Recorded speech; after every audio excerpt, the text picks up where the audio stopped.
saymıyorum. Ben çok gerildim. Yani kız dedi şu.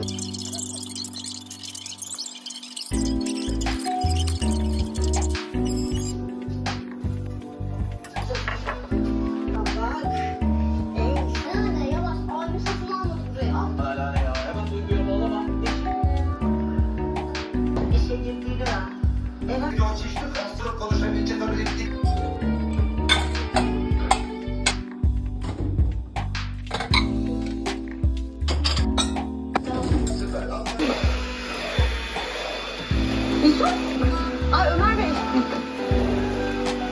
Çakmış bana. Ne arasam diye mi düşünüyorsun? Sen anlamazsın.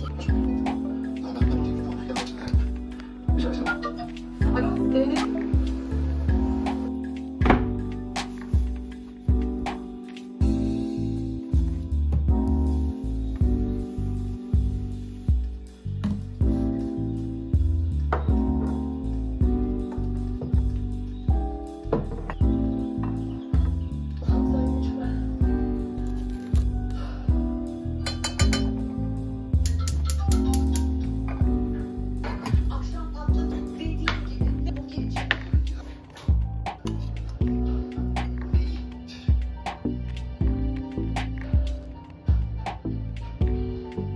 tabii ki sadece espri değil. Sizi de çok özleyeceğim.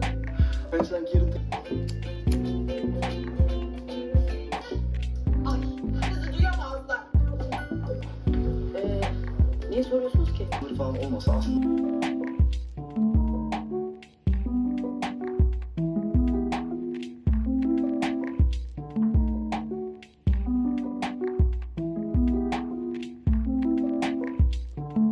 Hiç belli değil.